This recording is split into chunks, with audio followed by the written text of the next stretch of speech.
This is the Bahamas Tonight, the Northern Edition. Good evening, I'm Sabrina Brown. It's great to have you with us.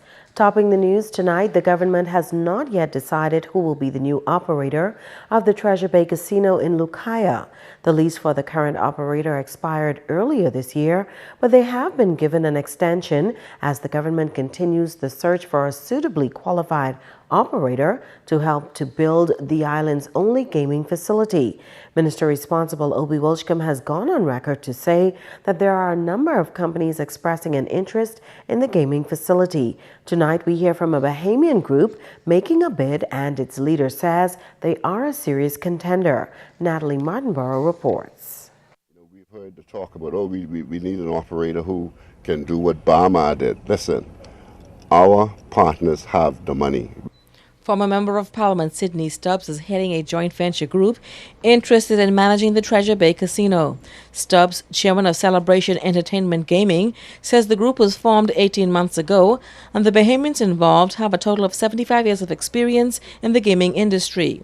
But they are not doing this alone. Stubbs says after an extensive search, they found credible business partners outside of the Bahamas. We eventually started negotiations with a funding group headed by Mr. Omar Amana, O-M-A-R-A-M-A-N-A-T, pronounced Amana. And Mr. Amana and his partner, Sean Sullivan, Wallace Chiefs, they sat with us and we structured a joint venture agreement. And the agreement is 50% to the Bahamian side and 50% to the funding side. And the funding side will also have the management and operational authority for the investment. Stubbs says CEG applied to the government in October of last year, and since then they have had a number of meetings regarding the investment.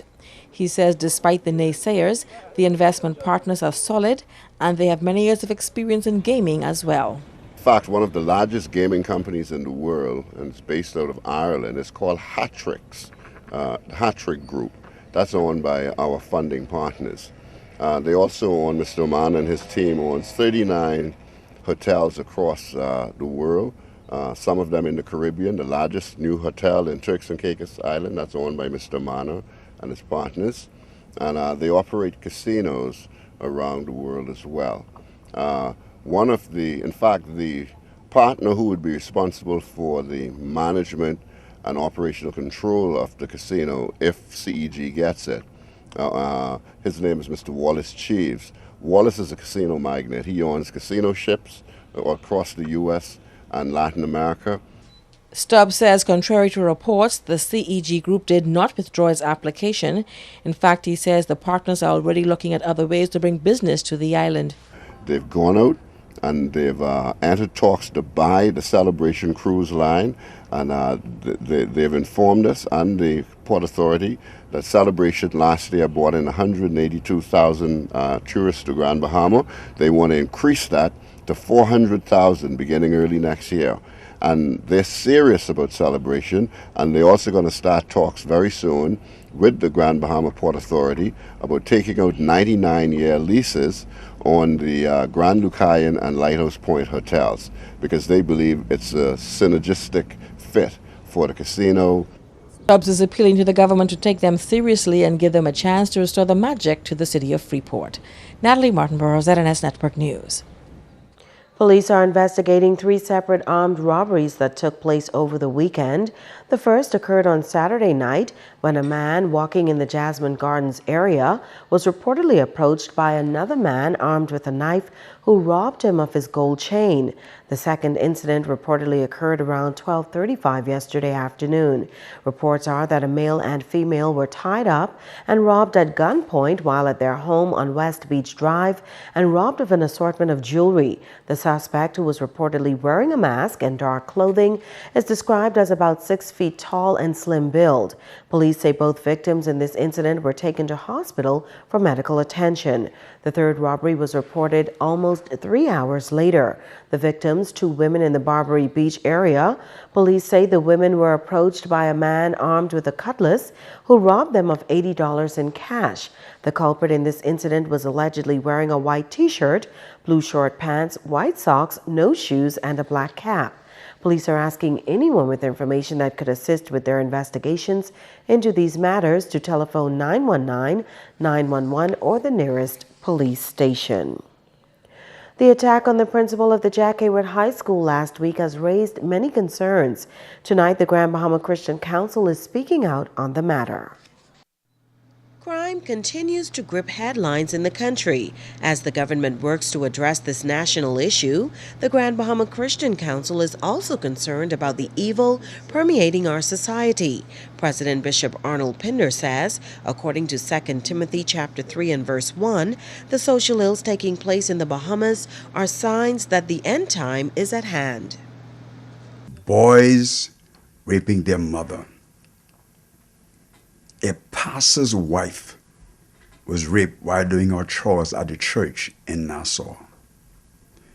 Young children are being molested by parents and guardians. Recently, Mrs. Ward, a principal of Jack Hayward, was attacked by a parent. It was that attack on Principal Yvonne Ward that moved the council to speak out once again on the crime situation. 2 days following the incident, the parent, 34-year-old Latoya Denise Williams, was charged and sentenced to 1 year in prison. The Christian Council leader is happy that justice was carried out swiftly, and he believes it sent a clear message. I want to commend the Honorable Minister of Education and the court for saying that this case was dealt with immediately. Of course, as Christians, we are praying for the parent. But we are glad that justice was served. But the religious leader also has this concern.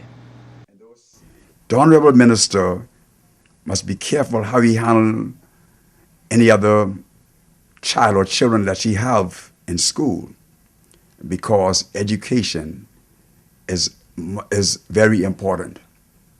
And one child should not be feeling any backlash from what the parent did. No. When it comes to me, First Vice President of the Council, Pastor Keith Meadows, believes it's vital that the government takes measures to set good examples. Looking at the situation of crime in our country and violence in our country, there should be a zero tolerance in every aspect when it comes to dealing, particularly around our youth. Pastor Meadows adds that greater emphasis needs to be placed on anger management. Most of the incident that takes place in our country is as a result of anger management. And so therefore, I believe that that is one of the problems that we face as a nation. And so once we are able to deal with this anger, then we will be able to deal with this problem of violence in all of our institutions. Stay with us. The Bahamas Tonight, the Northern Edition. We'll be right back.